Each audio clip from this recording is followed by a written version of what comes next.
And welcome back, everybody, to yet another edition of the Sports Frenzy podcast. Phil Penarski here, joined as always by our News 8 sports correspondents, Dean Holzwarth and Andy McDonald. Gentlemen, thank you both so much for being here. Let's just go ahead and jump straight into our conversations today because we've got a lot of topics to get through, namely being the big news out of college basketball that the Michigan Wolverines were recently named the #1 team in the entire country. It's the first time that they've done that since 2013, and I think, we've talked about this team before already on this show. I think we can all agree that it's very well deserving, especially after Arizona lost 2 games. But I feel like it's also been kind of a long time coming. I mean, even with Arizona and being undefeated and how good they looked, Michigan probably has the best resume in the entire country at this point. I mean, you even look at some of their less impressive wins, I guess, as far as, how much they've beaten teams by. They're against good teams, and, they've got they had a really great win over Purdue last night, and they're going to have a really big game coming up on Saturday against Duke. We'll get into that in just a little bit. But I don't know, guys. I felt like this has been kind of a long time coming. I'm surprised it's taken this long, really, for them to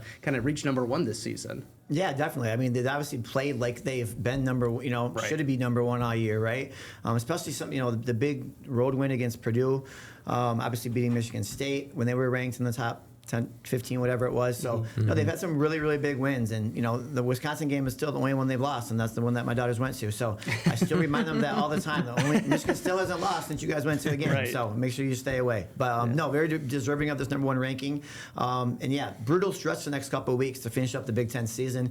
Obviously, you talked about the non-conference game with Duke on Saturday. But, yeah, it's going to be interesting to see how the Big Ten unfolds because it's except for Michigan, it's been really up and down, right? You saw Nebraska lose last night to Northwestern, it was maybe. But yeah, you've seen lots of those teams. Michigan State, obviously, we'll talk about that because it's blown out by Wisconsin. So yeah, a lot of those teams have been knocking each other off, but Michigan's been the main one or the only one that's kind of been consistently winning in the Big Ten other than the Wisconsin game. Yeah, Michigan's just like that. The term men amongst boys, like that's what it feels like out there for Michigan. Like, as ironic as it is that some of them are as young as they are, it feels like they all play well beyond their years. Obviously, everybody wants to talk about the transfer portal and what that's done for Michigan, and that has been huge. But like, there's parts of this team like Roddy Gale, Amari Burnett, and Will Cheddar that have all come back in this team and all play a key role every single night in them getting wins. Obviously, Elliot Cadeau has probably been the guy for me that's just been, whenever they need something out of, like, in a moment where they might be losing the game, he's kind of been the guy to hold it together, it feels like. But yeah, Dean, kind of what you were saying, I mean, Michigan, not just the Wisconsin loss for Michigan, but like, I mean, just pretty much the whole month of January. I mean, you go back to that 2-point win they barely had at Penn State, and just a couple of they had going into that Michigan State game, even though Nebraska was ranked #5. Yeah, obviously they were missing a couple of players going into that game and everything, and Michigan barely survived that at home by 3. So it kind of felt like they were maybe falling off, and it was setting them up for a little bit of disaster at Michigan State. And again, we talked about time and time again in the show, you really kind of show who you truly are in those kind of rivalry games as a college basketball team. And the way that Michigan came out in that game, got the big lead, lost the lead, and then still found a way to win. And I don't think they've looked back since. I think that they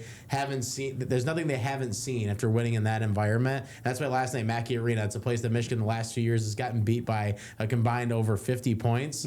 They had no trouble last night. I mean, they only ended up winning by 11, and Purdue kind of kept hanging around in the second half.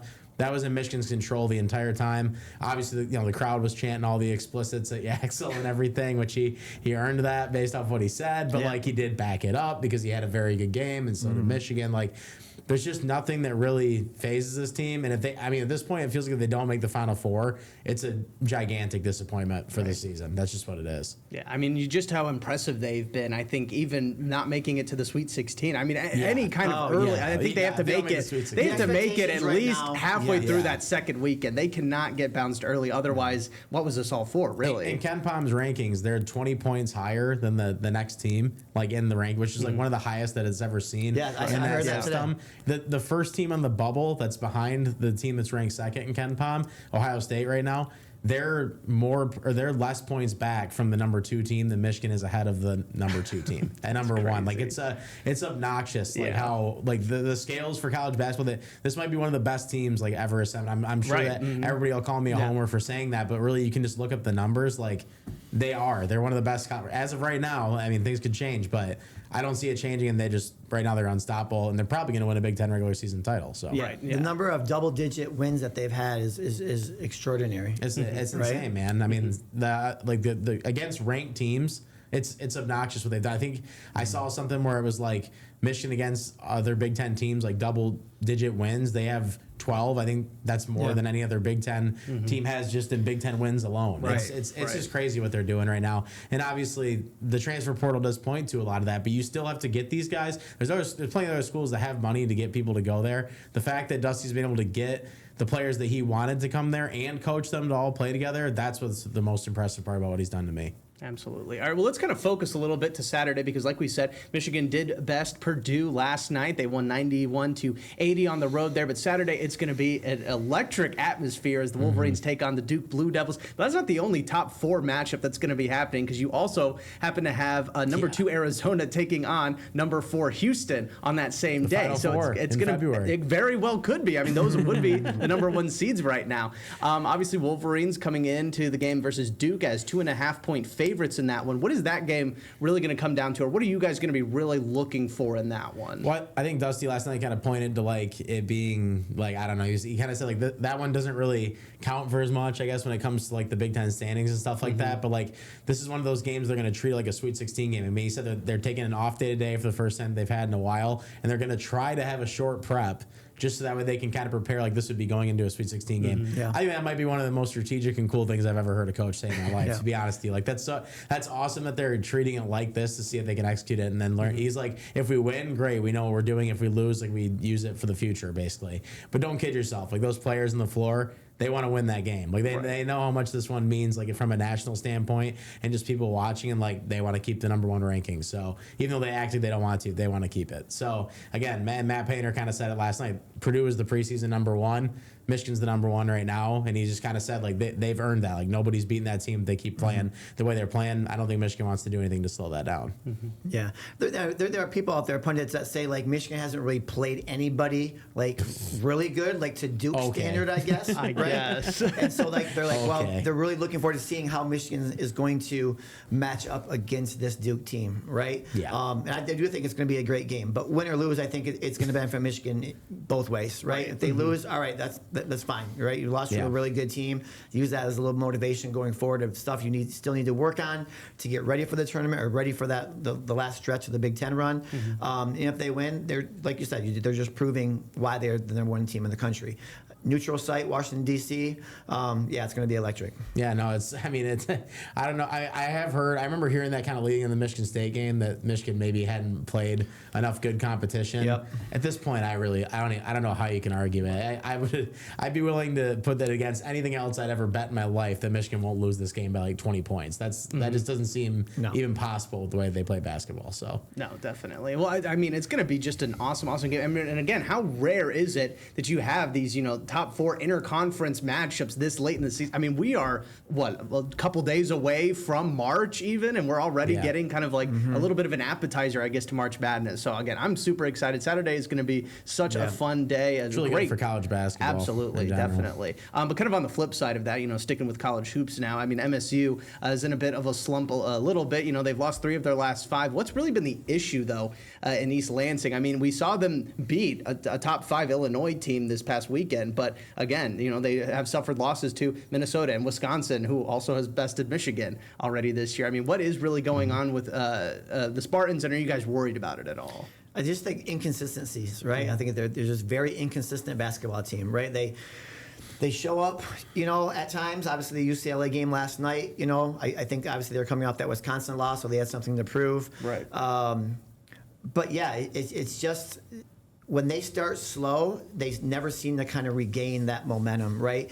And you have to give it to Wisconsin, like just like against Michigan, they shot the lights out, shot the ball really, really well, knocked down a lot of threes, and Michigan State just couldn't recover, right? Like I always thought Michigan State was going to make a run in that game, and they just never did. It was always around 18, 20 points the entire game.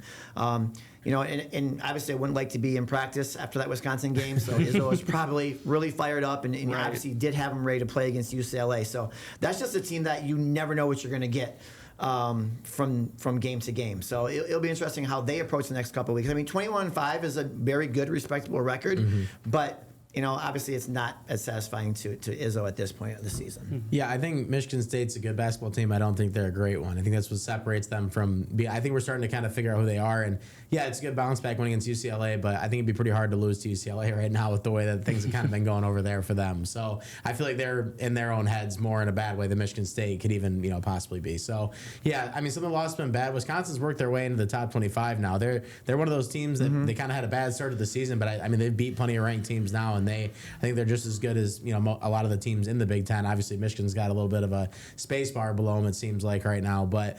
Yeah, I mean, Michigan State, the biggest problem for me is they can't shoot from the outside. This is a problem that Izzo's run into the last couple of years. They haven't had somebody who can hit the three-point shot consistently, and it feels like the ball ends up in Jeremy Fear's hands way too many times in the game where they're just kind of expecting him to do everything, and then obviously he's had all the antics going on that he's had going on with, tripping people or kicking people in places he probably shouldn't be, and that's been another distraction to that team. So there's just there's a lot of things that it feels like are going against Michigan State, and I do believe that Tom Izzo will get it cleaned up to where this team will be playing well going into the tournament. Maybe they win the Big Ten tournament or something like that. The problem for me is when they play against a bunch of teams and the field of 64 going on, they're going to run into some game where they can't shoot the ball again, and somebody better than them is going to beat them. And that's just where, unless they get somebody that starts shooting the ball and gets really hot leading up to the NCAA tournament, I'm going to have a hard time believing they make it any further than the Sweet 16. That would probably be the best that they'd make shooting, it. They're just not consistent. They don't have enough consistent shooters. Nobody. They don't.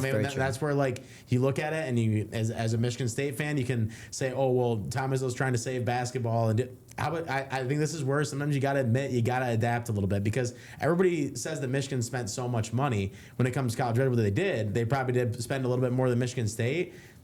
Tom Izzo spent a lot of money too. Michigan State has a lot of money that they're giving for NIL. They just gave it to a lot of the players they wanted to keep there. And that's their choice. They decided to not go out and pursue it. So at the end of the day, they had the same opportunity to do what Michigan did. I think that's just coming back to bite them right now, because they didn't go address one of the major areas that they needed to, which is shooting. And it's hurting them, and that's probably why they have the 5 losses they have. Yeah. Right. Can I get you guys quick reaction to Mick Cronin that was going to be my next question. Ejecting his own player and then literally attacking a reporter and saying it was the worst. That guy is I'm trying to figure out. He went unhinged. I'm trying to figure out why anybody wants to play for him. Unhinged. Seriously. I just don't get it. Jerk. And you embarrass this kid. Every kid makes mistakes. Obviously, I coach, and kids make mistakes. College kids make mistakes, but don't embarrass them by just throwing them out and just I don't know. Yeah, and then I'm sorry, but his response to the reporter, I don't know who that is, so I apologize for not giving him credit for asking the question.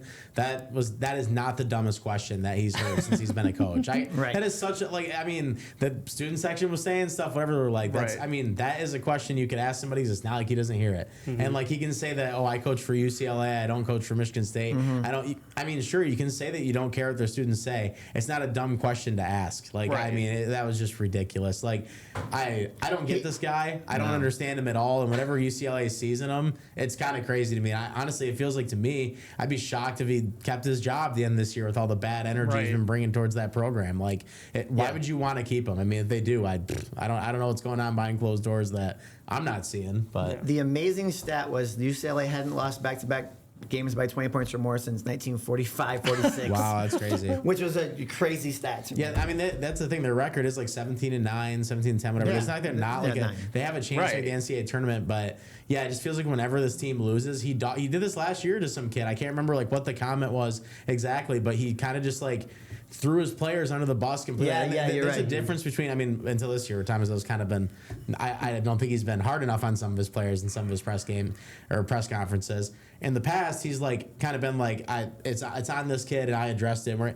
he didn't the way that Cronin addresses it is just not it's just he's screw the player. He doesn't say it in a nice way. He kind of just is it's this player's fault, and that's why we're losing, and blah blah blah. It's just I can't imagine wanting to play for him. How do you see that as a recruit? Right. And you're I want to go play for that guy. Yeah, I want to have a coach that doesn't have my back. Exactly. That's what it feels like with him. I don't get it. Yeah. Right. Well, and we kind of saw similar comments. I guess not necessarily, or kind of more so disparaging players. We saw Jerome Tang with Kansas State and some of his comments, and they ended up firing him for that. And I thought what Mick Cronin did was maybe a little bit next level, and he still has a job right there. So again, it's just little interesting. You know, outside of Michigan right now, I feel like there are a lot of teams with a lot of question marks right now. Oh, definitely. I think Mick Cronin's had some successful years, and that's probably why he's keeping the job that he's keeping. But like, Took him to the Final Four. at some point in this new era of basketball, especially the way he's acting, I mean, you got to think that that's going to catch up to him if he keeps doing that. And you got to think with a program like UCLA that has all of this rich history and this massive alumni base, you'd think that they would want a guy who, again, kind of appreciates the name across the chest a little bit more. Speaking of name, do you see that Tang, like when he made the comment about these guys don't deserve uniforms, the next game they played with no names on their back of their jersey. Dang. Really?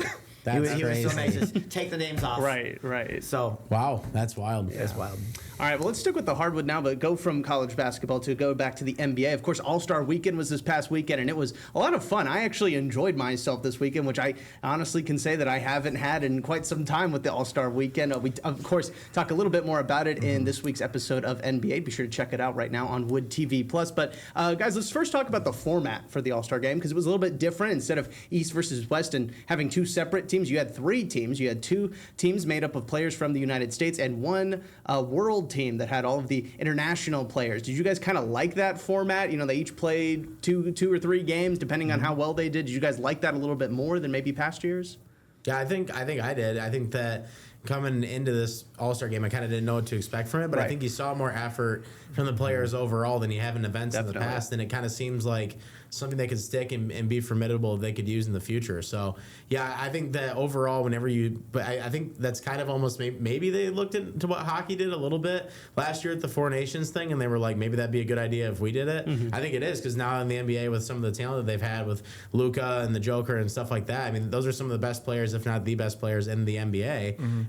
They can compete with anybody on the USA stage too. So it's a good idea because it's not just like, I think it gets the players into it to prove something, and it also gets the fans into it too, because it's like, well, if you're cheering for your country, everybody can cheer together and agree with that, no matter what player. Like, obviously, like, Pistons fans probably can't stand Jalen Brunson, right? And they probably can't stand Cade Cunningham. But like when they're both playing together, you can find a way to cheer for them. I guess it's kind of like the same concept of the Olympics and hockey right now. Like, you probably despise some of the players that play on that team for the USA that play for their teams, but you find a way to cheer for them right now because it's for your country. So, yeah, I think it's a good way of bringing everybody together. That's for sure. Right.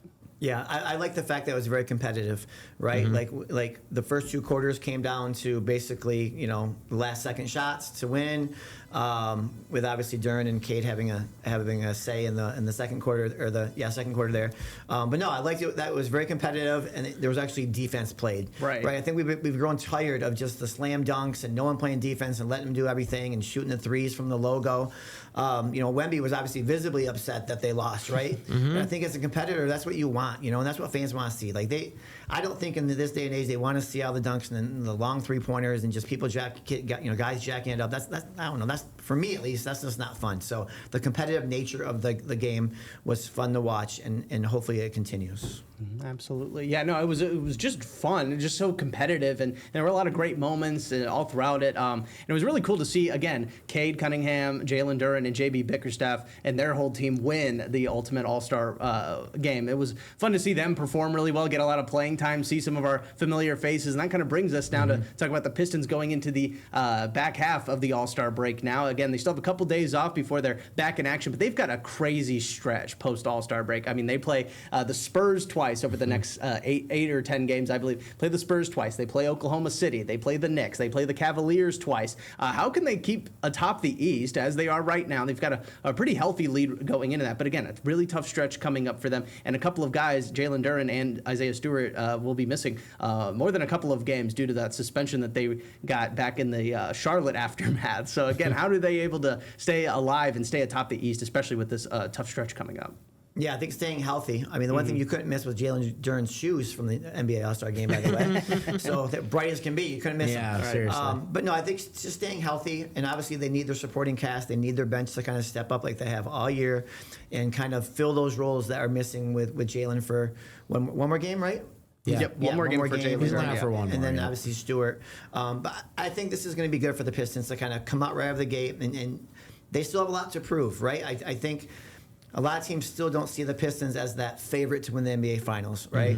So I think they just have something to prove in that respect, and if they can beat some of these better teams on this brutal stretch, like you said, Phil, then I think you're going to obviously see them as a serious contender to go to the NBA Finals. Yeah, obviously, we're all very interested in what's going to happen in the playoffs. The Pistons, I think it's kind of how it feels in the NBA a little bit. Sometimes people say they only care about playing in the playoffs compared to the regular season. I think that the Pistons are definitely going to care about playing in the regular season just based on the teams they have in the schedule, because all they've heard about is how they haven't played some of those teams from that conference yet. So this is their chance to go out and prove it. And I mean, yeah, only missing Duren for one more game is good. I think that might actually is. I think they have the Spurs on Friday night, right? Like, that's the first game back. So that sucks that he won't be in that game. But the Pistons have just found a way to win every time that they have somebody out or somebody's missing, and until I'm proven wrong, I guess I'm just going to keep going with the mantra that they'll find a way to win no matter what. I think if you miss Cade during the stretch for some of those games, they might have a tough time with some wins, but right now they don't have to worry about that. He's healthy and playing, so I'm just excited to see that matchup with OKC, because I think that's everybody's question. Like, if they do ride this stretch that they've had is in the first half of the season all the way into the playoffs and make it to the finals, that's the matchup that everybody's kind of like, do they even have a chance against them? I think it'd be really cool to see how they play against them here in the regular season. And hopefully SGA is back from his injury, because I think that matchup between him and Cade, that's just for sure. Cinema, truly. That's going to be great basketball. So again, that's going to be one that we definitely are going to be circling on the schedule there. Let's move on now and talk some hockey a little bit. Let's talk about the Griffins, who are still atop the AHL standings, the entire AHL right now, with 77 points on the year. And they have just 25 games left in the regular season, obviously still poised to kind of coast into the playoffs. But recently, I was kind of going through the standings today, guys. Providence is really close, actually. They are only 2 points behind the Griffins right now, and considering how good the Griffins have been so far this year, and have kind of continued how great that is, I mean, would it be a little disheartening to see them maybe lose that overall lead in the AHL, or is that something you guys just don't think the team is really caring about at this point? I think they care about it. I think they definitely care about it. I mean, they got to this point where they have as many points as they do. I think a lot of these guys realize that they're probably going to be with the Griffins for the rest of the year, unless there's injuries. There's a couple of them that go up and down, but I think that they definitely care about that top spot. I mean, this team knows that there's something special going on. They've set how many different records? It feels like every 10 games for the best start in that many games in AHL history or in the franchise's history. So, yeah, they definitely care about it. And I think they've been playing as good as any team really has been in the AHL right now. So, it's hard to imagine that they would that they wouldn't care about that top spot. I'm sure if they don't get it, it's not going to derail their season as long as they win their conference, which I don't think they're going to have a problem doing that.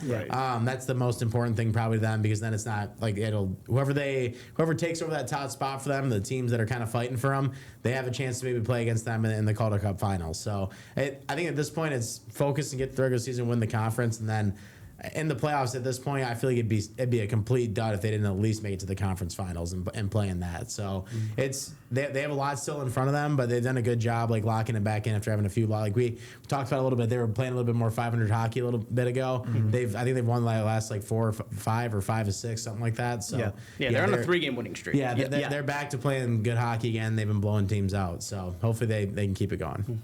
Yeah, there was a stretch they lost 6 of 10 in January, and then they've won. Andy, you were correct on that. 5 of their last 6, or 5 and 1 of their last 6 games. So they've kind of got back on track a little bit from that little slump, if you want to call it, which eventually they're going to have, right? It wasn't going to be something where they're going to continue at that torrid pace and not losing games throughout the whole season. They were going to hit a bump at some point, right? Yeah, I covered the game on Friday, and somebody asked Dan about that in the locker room. They were one of the reporters was just like, "So you guys lost a couple of games," and when he finally answered the question, he was like, "Well, it was probably kind of hard to keep up on that pace." right.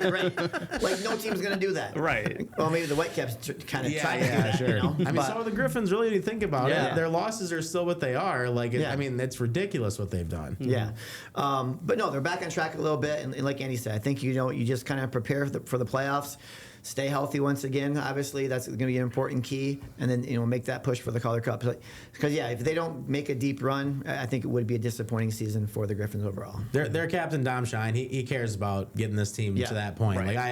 I promise you, just talking to him enough, he is sold for this team. He thinks that they're that good, and he definitely is going to be the right guy to lead them in the direction to get them to that point. I think Dan Watson's the perfect coach for it too. Yeah, recent player of the week. Yeah. Right. Mm-hmm. Yeah, he's got 2 hat tricks in the year. Yeah. He would have had. There was I saw good on the Griffins social media team the other day. They had a video out there of Amadeus Lombardi apologizing for touching the puck and passing it to Shine for his 3rd goal, because he would have had the franchise record for having a hat trick without needing an assist to get it. So that was obviously. I mean, he probably doesn't get the puck if Amo doesn't pass it to him there. But yeah, it's been a lot of fun to watch him play, because when he's been healthy, he's been fantastic for them. Right. Yeah, and like I said, 25 regular season games left. A lot are still available at Van Andel Arena. So if you haven't gotten out to a game yet, definitely do so. It's kind of like what we were talking about with the Whitecaps this past summer. Again, just the vibe of it. Winning. Everybody's in a good mood. It's the place to be. Definitely. Yeah, I think I saw like on the. I've been checking the attendances, because a lot of these games I've been going to, they've just been full. Right. There was only 14 open seats not sold in the arena on Sunday, and then this coming Friday, there's only 10 seats left right now. Wow. So yeah, people care. That's for sure. Yeah, people are hearing how good they are, right? And they want to go see it, right? It's crazy. Obviously, winning creates that atmosphere and creates getting people in the seats to watch them. Yeah, like in baseball, I feel like people go to the Whitecaps games no matter what, just because like outside summer, like all that stuff.